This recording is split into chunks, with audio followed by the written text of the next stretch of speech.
Did you know that the attack on the Columbine School District was originally planned as a bombing event? According to recent research, over 47 mass school shootings have included some type of bomb or explosives.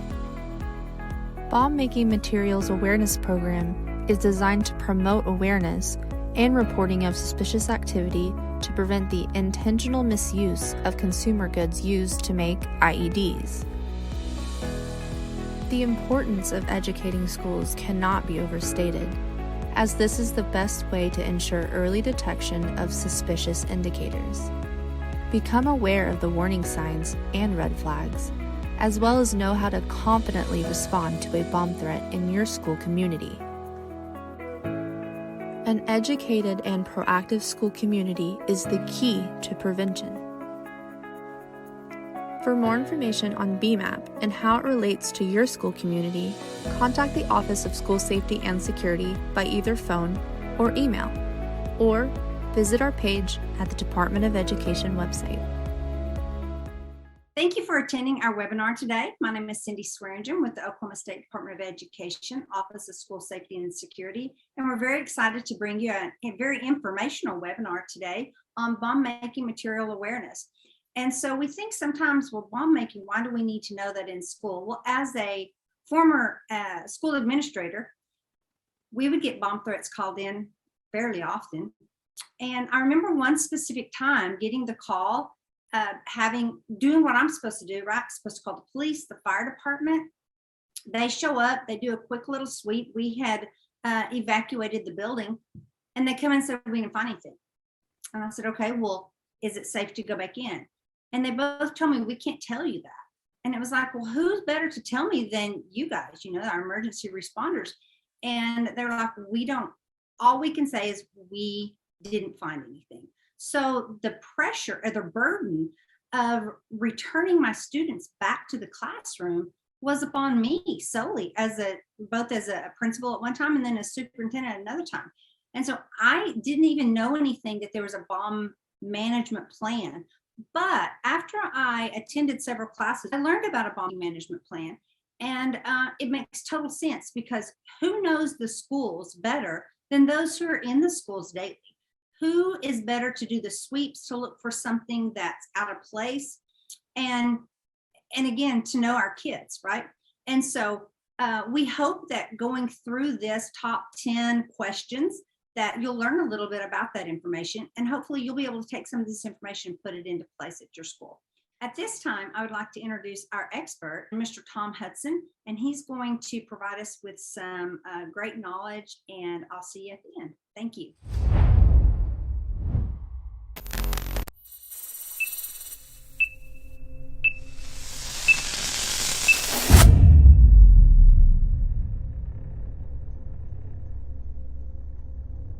So hello, my name is Tom Hudson. I am a bombing prevention specialist with BMAP in support of the Office for Bombing Prevention. I've got a little over 32 years of law enforcement experience, beginning back in 1989 when I went through the academy in Indiana. I worked in Indiana as a police officer for about 12 and a half years, working for Indiana University and the Kokomo Police Department. And in 1997 began my explosives career by getting on the bomb squad and graduating from HDS in 1999. After that, I got hired on with ATF in 2001 and did just about 21 years of work for ATF. And while I was with ATF, I was a program manager, a bomb technician, and also a part-time member of the National Response Team.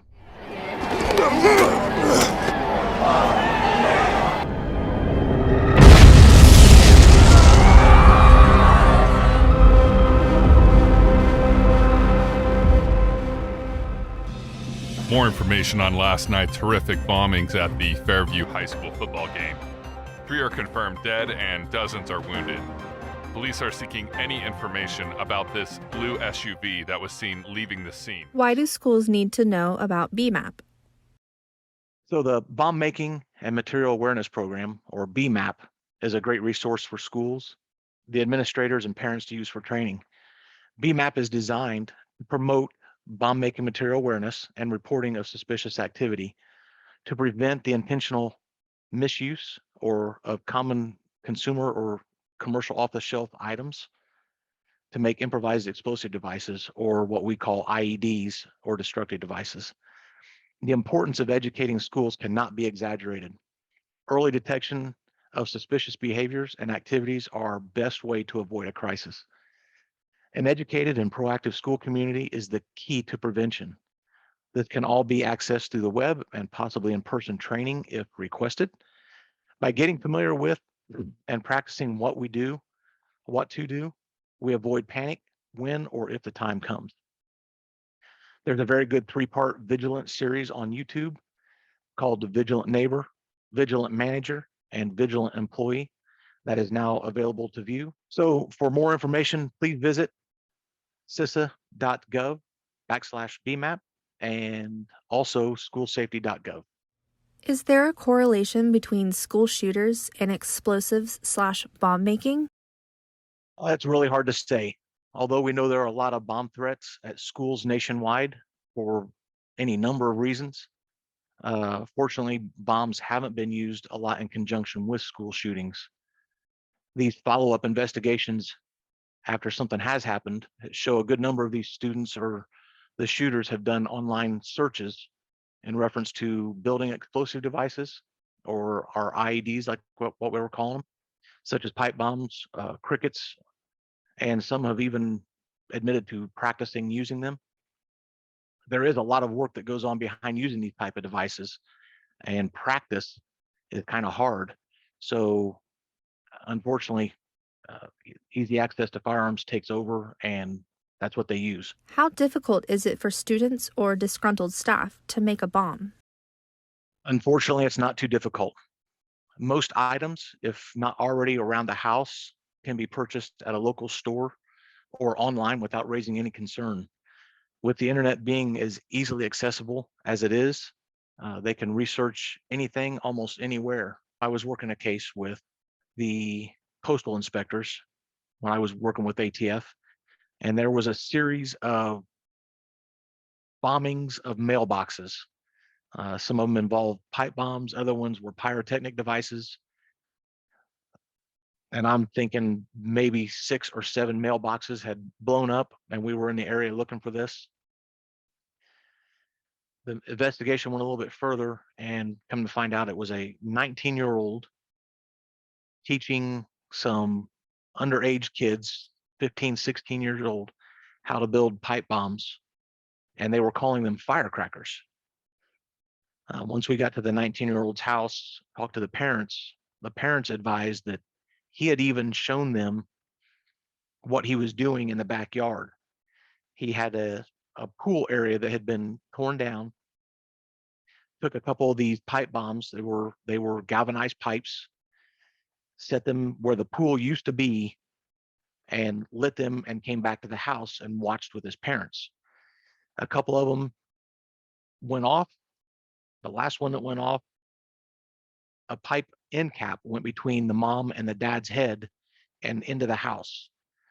And that was the last time she wanted that done at her house, but still did not report it to the authorities, going on his word that it was a firework device. So if she would have known what to look for, or when they were out purchasing these items, again, we could have had a heads up and stopped this before it started. Where can individuals obtain bomb making materials? That's a good question. In and around the house, the garages, barns, hardware stores, and like I said earlier, the internet. These items are everyday items that we have in all of our homes. If you know what you're doing, you could probably assemble a pretty high percentage of a device without even leaving your home. There are a good number of cases we trace the items used in the devices back to the stores, only to find the subject making the purchases, that if the employees would have known what to look for and reported what they saw, maybe we could have avoided the whole situation. Back in the early time that I was working with ATF, we had an occasion to work a scene with one of the state and local agencies, in Carmel, Indiana. And a couple devices had blown up in a park. When we got there, we saw that they were PVC devices, pipe bombs. They had blown one up inside the bathroom and a couple of them out in the parking lot. And once we started doing this investigation, found a couple barcodes that led us back to the store where these items were purchased. And once going to the store, we found the video where they were purchased. And if the employee would have seen or known what to look for, they would have known it was very apparent that these were not kids doing any plumbing type work at the house. So this gave us a face to look for. And there were a couple kids there. Come to find out, when we were doing the investigation at the park, a bus had gone by and one of the students ducked down on the bus as they went by and said to the person sitting next to him that they are there because of what I did at the park. So that student ended up calling the authorities, which led us to this person that did the bombing itself at the bathrooms. When we did the arrest and spoke to all the kids that were involved, come to find out that they had built these devices in the basement while their families were upstairs celebrating Thanksgiving at the table and had been building these devices downstairs. One of the students recalled knowing that it was not a good idea when this was going on because they had sealed both ends of this pipe bomb and forgot to drill the hole with the explosive material inside of it. And the kid got a drill and began drilling out the pipe bomb itself to put the fuse in it. And that's usually when we find our bombers, is when they make a mistake like that. As you can see, there were many opportunities during this building process and acquisition process that could have been reported to the authorities. And we need to make sure that we all feel comfortable doing that. If we see something, we have to say something. Make sure that you get your school resource officer or call any of the police departments or authorities nearby and let them know what's happening. What are some red flags or warning signs to look for? Okay, so as mentioned before, BMAP focuses on training the community to be observant and aware of suspicious behavior, the suspicious purchases or activities. So we want to stay in front of or to the left of the explosion, and the community is in the best position to see these red flags and warning signs. They just need to be confident in what they see and report it. They can't just look at it and not say a word. So BMAP focuses on two areas: the acquisition of materials and bomb building stages. A lot of times, this is the only time we as a community get to observe the behavior or outward activity of a bomb maker. The schoolsafety.gov website is also a very good reference for other behaviors that have been noticed and unfortunately not reported until after the incident has occurred. Authorities believe the devastation was caused by multiple bombs that were probably smuggled into the crowded stadium in backpacks. Hey. Hey, how you doing today, ma'am? Good, how are you? All right, if I can just get your signature right there. Okay, perfect. Yeah. You been watching the news lately? Yeah, it's heartbreaking. Hard to believe it can happen here in our own town. I can't believe it. Yeah, well, take it easy. Can a school conduct a bomb threat analysis of students showing an interest in bomb making? So I'm sure that scale fluctuates from state to state and even district to district within the state. That is going to have to be up to the school's administration to decide. The first thing to do is make sure the behavior is reported and then move forward. Is it possible to profile a bomb maker? So that is a little out of BMAP's lane.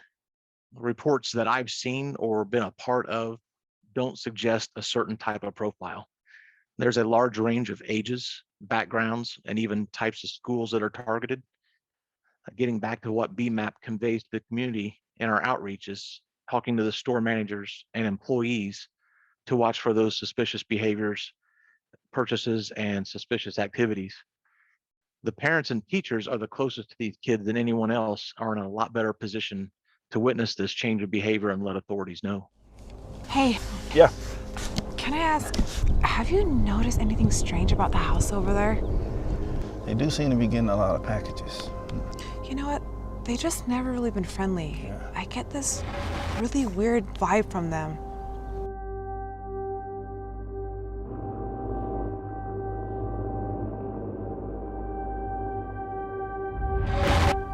There's always trash everywhere. Strange you mentioned that.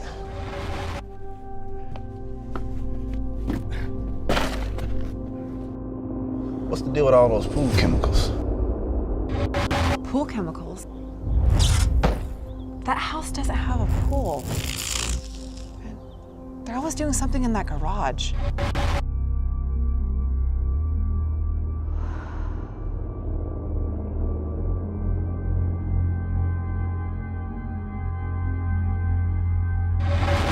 Have you seen that blue hatchback on the news? I actually have. I swear this is the one that I saw parked right outside their home last month. What you thinking?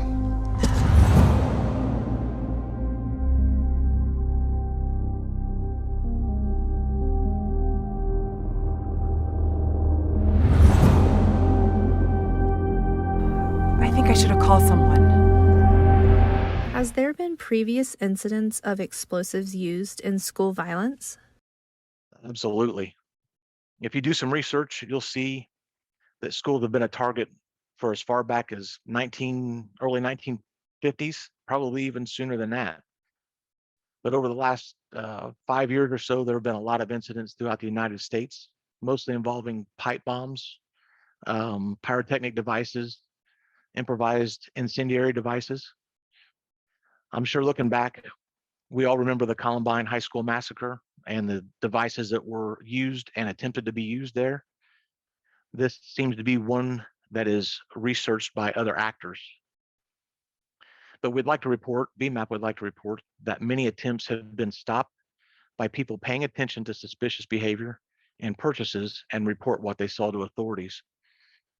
In 2018, at a high school out west, a student was found to possess an amount of muriatic acid, which is one of our explosive precursor chemicals. When another student reported to the authorities that he knew that student had a knife. So when the police arrived they searched him and found that he had the knife and muriatic acid. Back in 2019, in Illinois, a science supply store notified the FBI of suspicious purchases made by a 15-year-old student. So the FBI looked further into his background and found that his media had anti-Semitic and Nazi Hitler accounts. And further research showed that he was doing pulls on his high school blueprints. He had also researched the Columbine shooting and was pulling info on the school resource officer for a future thing to happen. Also in 2019, at a school in Arizona, another student was arrested for bringing in several pounds of potassium nitrate. He had told another student the day before that he was intending to bomb a mosque. And unfortunately, just recently in another Western state, one of the students reported to authorities that another student was talking on social media of testing a device on his school. The subject in question was arrested and admitted to building IEDs in his bedroom, even throwing one in a river that he was actually carrying to school to use. He later also admitted that he had bigger plans of using several IEDs within the school and setting them off during lunch. What are the current best practices for evacuation in the event of a bomb threat? Well, that's a very good question. I'll have to point you in the direction of some training videos. There is a series of videos that cover what to do at the website that will be provided. There are fact sheets that can also be printed off for reference. We may have in-person training available that can also be requested, but the most important thing to do is to have a plan and practice it. Why should schools consider BMAP training? The more you know now, the more you reduce the risk of a bombing incident where the worst is likely to occur. Again, we want to keep to the left of a bombing incident and keep it from happening. We don't want to be to the right of the explosion, looking back and answering all the questions of what we could have done or what we should have done. Comes back to the old Ben Franklin saying, an ounce of prevention is worth a pound of cure. And that rings very true today.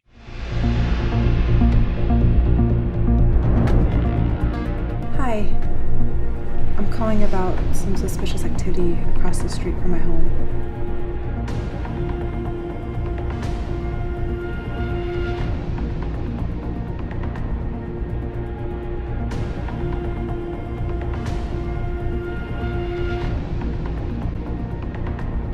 So I hope that you got a lot of information that you can use at your school. I hope that you can think about your bomb management plan, about the where, why, the responses, all of those things that matter, right?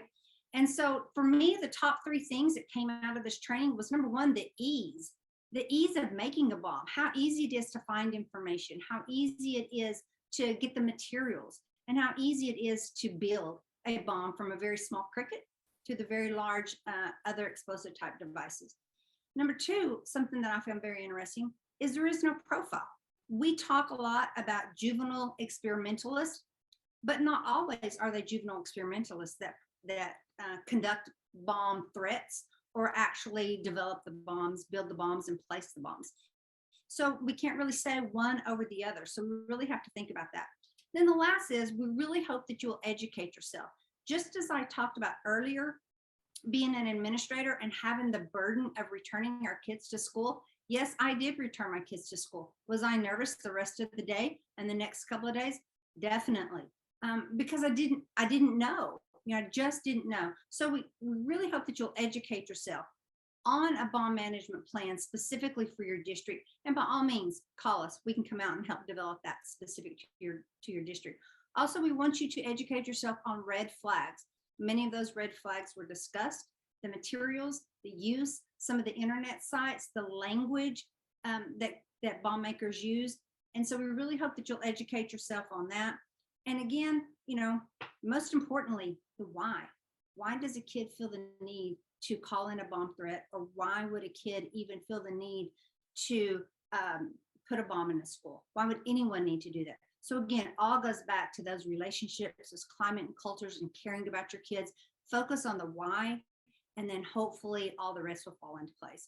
We really appreciate you being here. And again, if you have any questions, please reach out and contact us, and we'll see you next time. Thank you.